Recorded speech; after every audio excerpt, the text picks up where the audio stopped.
Merhaba arkadaşlar, kanalıma tekrar hoş geldiniz. Bugün sizlerle Tunus tekniğiyle yapılmış çok güzel, çok şık bir model yapım paylaşacağım. Battaniye modellerinde, patik modellerinde, yelek modellerinde her yerde tercih edebileceğiniz bir model. Modelimin yapımında kar topunun bebeği yünlü, böyle çok tatlı bir yeşil ve yanında beyazını kullanacağım. Evet, iplerim bu şekilde arkadaşlar. Tığ olarak da 3 numara tığ kullanacağım. Ben hemen şöyle örgüme hızlı bir şekilde başlamak istiyorum sizleri oyalamadan. Dediğim gibi 3 numara tığ kullanacağım. Ben zincirlerimi öncesinde ayarladım. Şimdi zincir sayınızı nasıl ayarlayacaksınız? Modelimiz 5 ve katlar üzerinden oluşuyor ama aralarına birer tane, kenar kısımlarına ikişer tane ilmek bıraktım ben. Sizler yine isterseniz kenarlarına birer tane de bırakabilirsiniz. Ama modelin kurulum şekli 5 ve katları üzerine, ama dediğim gibi aralara birer tane ilmek bırakacağız. Şimdi yaptığımızda daha net anlayacaksınız. Şimdi her bir zincirimin içerisinden birer tane ilmek çıkarıyorum. Bu şekilde örgüme başlamış oluyorum. Zincirinizi çok sıkı çekmeyin arkadaşlar, yoksa örgünüzün taban kısmında toparlama yapar ve böyle ilmekleri alırken de zorlanırsınız. Onun için birazcık serbest çekmeye çalışın zincirlerinizi.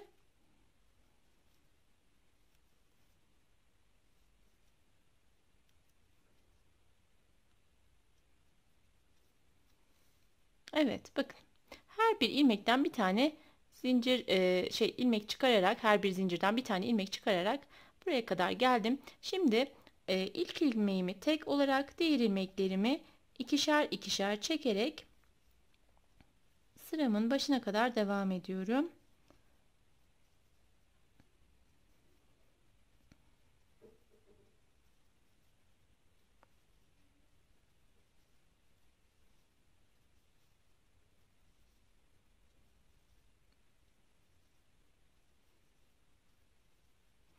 Evet, sıramızın başına geldik. Şimdi hemen yanındaki ilmeğimi düz olarak ördüm.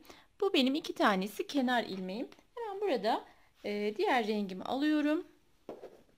Yeşil ipimi aldım. Buradan bir tane bağlayarak ipimi sabitleyeceğim. Herhangi bir ip koparma işi de yok arkadaşlar. Örgünüzün sonuna kadar ipinizi bu şekilde ilerletebilirsiniz. Yani ip koparma işiniz olmuyor. Evet, şu şekilde ipimi bağladım ve tekrar yeşil ipimi, bakın, kendimden tarafa aldım. Yine beyaz ipimle örmeye devam edeceğim. Yeşil ipimizi sadece ilmeklerimizin arasından geçirerek ilerleteceğiz. Şimdi ipimi öne aldım. Burada 1, 2, 3, 4, bunu da böyle arkadan yok ediyorum ve 5. Şimdi bakın, 5 tane ilmeğimi ördüm. Bu benim iki tanesi kenar ilmeğimdi. Daha sonra 5 ilmek ördüm ve bunu örgümün arka yüzüne geçirdim. Burada bir tane düz ilmek ördüm. Tekrar kendimden tarafa aldım yeşil ipimi. Yine 5 ilmek örüyorum.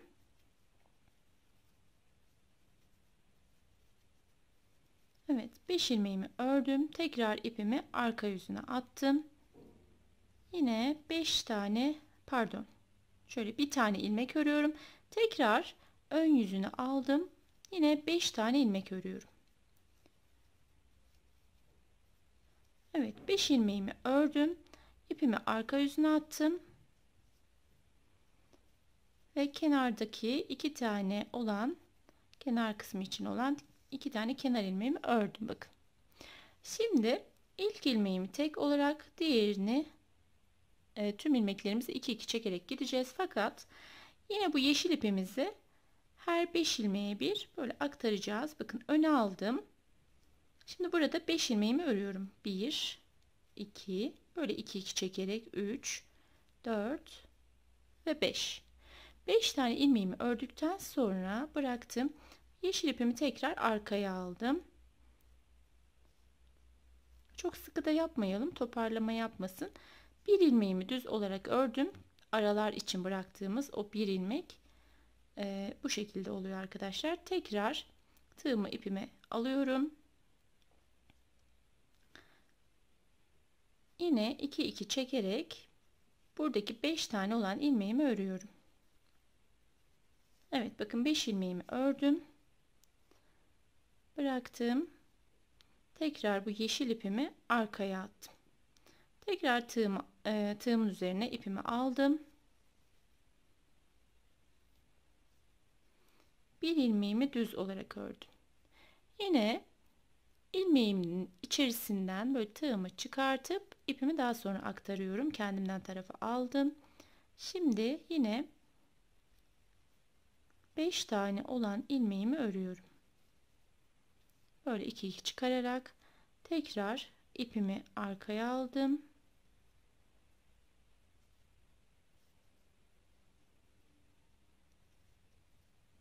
Ve 2 tane ilmeğimi bu şekilde ördüm. Şimdi ilk 2 ilmeğimi ördüm. Tekrar ipimi kendimden tarafa aldım. Bir kez daha bu şekilde gidip geldikten sonra modelimizi yapmaya başlayacağız. Daha ayrıntılarıyla ortaya çıkacak. Yine burada 3, 4 ve 5 tane ilmeğimi ördüm. Bakın bu yeşil ipimi alıp arka tarafa geçirdim. Bir ilmek arada düz ördüm. Tekrar ipimi bu tarafa aldım.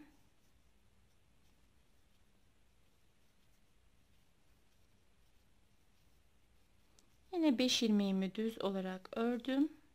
Bu şekilde beyaz ipimle yeşil ipimi arkaya aldım. Bir ilmek ördüm. Yeşil ipimi kendimden tarafa aldım.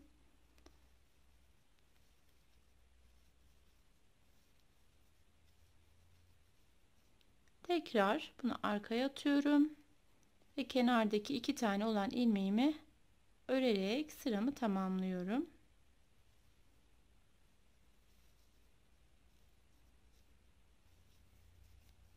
Şimdi ilk ilmeğimi tek ördüm. Daha sonraki ilmeğimi ikisini bir ördüm. Bundan sonrakilerin hepsini zaten 2 2 çıkararak örüyoruz. Bakın yeşil ipimi tekrar kendimden tarafa aldım. İpimi, ilmeğimi tığımın üzerine aldım. Burada yine 2 2 çıkararak bu 5 tane olan ilmeğimi ördüm. İlmeğimi tığımın üzerinden çıkardım.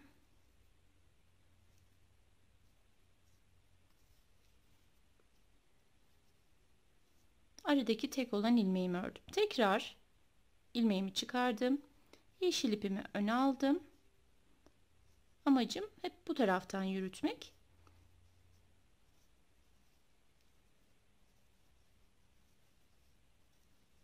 Evet, bakın yine o 5 tane olan ilmeğimi ördükten sonra böyle ilmeğimi çıkartıyorum ve arkaya alıyorum ipimi.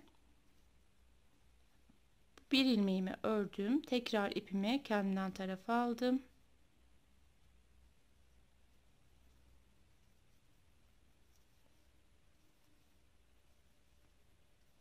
Yine 5 ilmeğimi ördüm.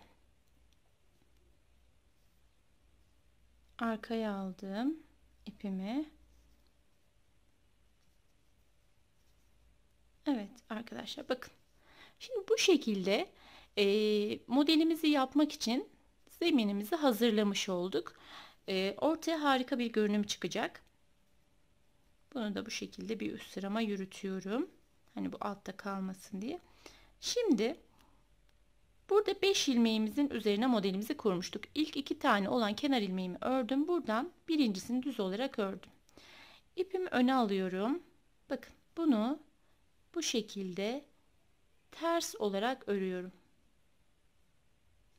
Şimdi burada 4 tane bu şekilde ipimiz var. En alttaki, yani şunu diğer üçünün alt kısmından geçireceğiz. Hemen yapalım. Bakın bunu bu şekilde alttan üst tarafa çıkardım. Hemen sıradaki, bakın, ipimi öne alıyorum. Bu beyaz ilmeğimi ve bunu ikisini bir aldım. Bakın ipimi bu şekilde ters olarak ördüm. Hemen sıradaki ilmeğimi de yine ters ördüm. Sonra arada 1, 2 ve 3 ilmeğimi düz olarak ördüm. Şu an henüz modelimiz ortaya çıkmadı. Pek bir şeye benzemiyor. Devam ediyorum. Bakın 3 ilmekten sonra, aradaki 3 tane düz ilmekten sonra bir ters örüyorum. ipimi bu yeşil iplerimizden en alttakine şöyle üste çıkarıyorum ama arka taraftan yapıyorum hep. İpimi öne aldım. Sıradaki beyaz ilmeğimle, bakın şöyle, sıradaki beyaz ilmeğimle yeşili, ikisini bir alıp ters olarak ördüm. Tekrar sıradaki ilmeğimi yine ters olarak ördüm.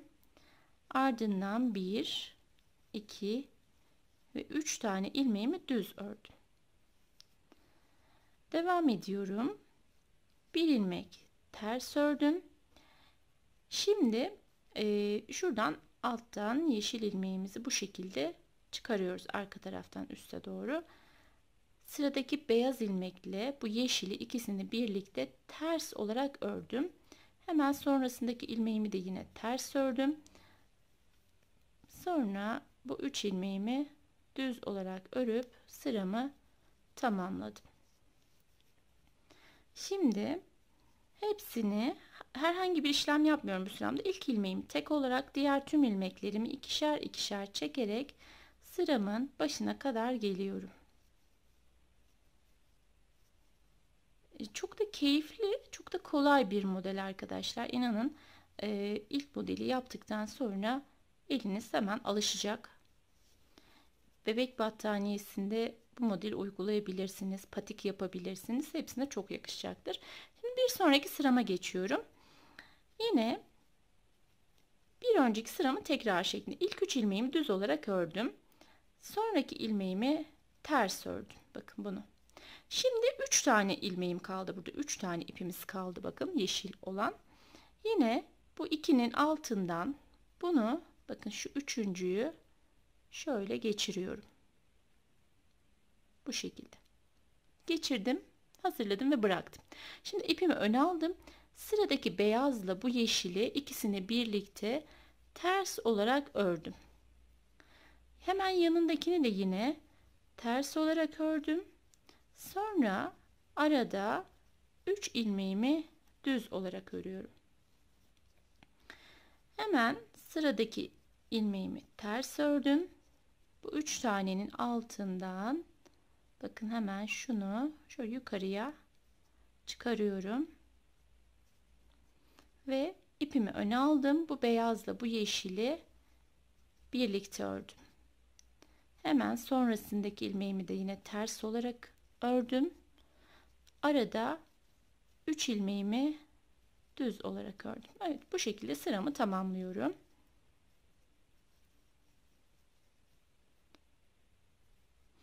Şimdi sıramızın sonuna geldik. Burada yine ilk ilmeğimi tek, diğerlerini 2 2 çekerek sıranın başına kadar gidiyorum. Başka herhangi bir işlem yapmıyorum.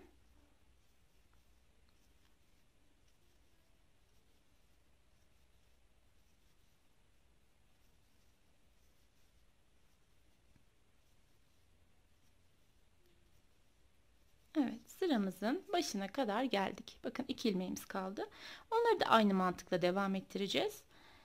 Sıranın başında hemen bu 3 tane ilmeğimi düz olarak ördüm. İpimi öne aldım. Bunu ters ördüm.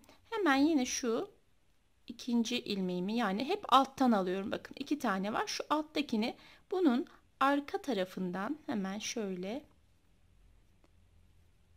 buraya çıkardım. İpimi öne aldım. Bu ikisini birlikte ördüm. Hemen yanındakini de birlikte ördüm. Daha sonra 1, 2 ve 3 ilmeğimi düz olarak ördüm. Bu sıramı da tamamlıyorum bu şekilde.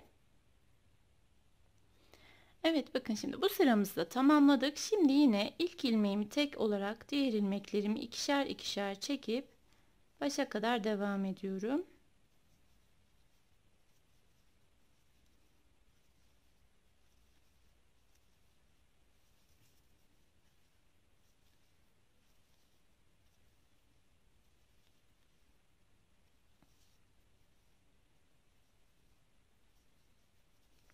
Evet, bakın başa kadar geldik. Şimdi yine 3 tane ilmeğimi düz olarak ördüm. İpimi öne alıyorum. Hemen sıradaki ilmeğimi ters ördüm. Tekrar ipimi öne aldım. Bu beyaz ilmeğimi ve hemen bunu, ikisini birlikte ters olarak örüyorum. Bu şekilde. Hemen sonrasındaki ilmeğimi de yine ters ördüm. Daha sonra aradaki 3 tane ilmeğimi düz olarak ördüm. Bakın modelim ortaya çıkmış oldu arkadaşlar, gördüğünüz gibi.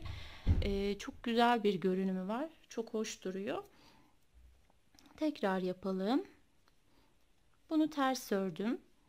İpim yine önde. Şu beyaz ilmeğimi ve burada kalan tek yeşilim, ikisini birlikte ters olarak ördüm. Hemen yanındakini de yine ters ördüm. Arada 3 tane ilmeğimi düz olarak ördüm. Bu şekilde devam ediyorum.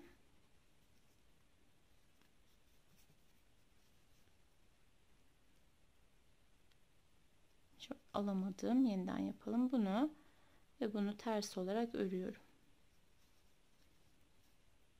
Hemen sonrasındakini de yine ters örüyorum. Diğer 3 taneyi düz olarak örüp tamamlıyorum. Ve böylece modelim ortaya çıkmış oldu arkadaşlar. Gördüğünüz gibi harika bir görünüm oldu. Şu kısım sanki böyle balık sırtı gibi durdu. Ben çok beğendim. Şimdi yine ilk ilmeğimi tek, diğerlerini 2-2 çekerek başına kadar sıramın devam ediyorum. Daha sonrası tekrarlayarak ilerliyor. Hiç herhangi bir arada boşluk yok. Sıra atlamıyorum. Hemen şimdi başa vardıktan sonra daha net anlayacaksınız. Aynının tekrarını yapıyorum. Yani arada bir sıra düz beyaz gidip gelmiyorum. Hemen ilk 2 ilmeğimi düz olarak ördüm ve ipimi burada öne aldım. Bu şekilde arada 5 ilmeğimi düz olarak örüyorum. Evet, bakın 5 ilmeğimi düz olarak ördüm ve ipimi arkaya attım. Tekrar bir ilmeğimi düz ördüm. Yani demek istediğim buydu. Hiç sıra atlamadan bu şekilde devam ediyorum. Modelim bu şekilde arkadaşlar. Gerçekten harika bir görünümü var.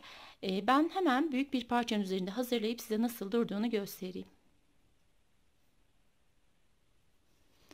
Evet arkadaşlar, bakın modelim bu şekilde. Arka kısmı böyle, hiç kötü bir görünüm yok. Battaniye yapmak isterseniz hani herhangi bir astar vesaire kullanmanıza gerek yok. Bu modelden patik yapabilirsiniz. Dediğim gibi battaniye, yelek modellerinde, bebek yeleklerinde, bayan yeleklerinde hepsinde bu modeli kullanabilirsiniz. Benim çok hoşuma gitti, çok beğendim. Gerçekten çok güzel bir model. Umarım sizler de beğenirsiniz arkadaşlar. Beni dinlediğiniz için çok teşekkürler. Bir videomuzun daha sonuna gelmiş olduk. Hoşça kalın, kendinize iyi bakın.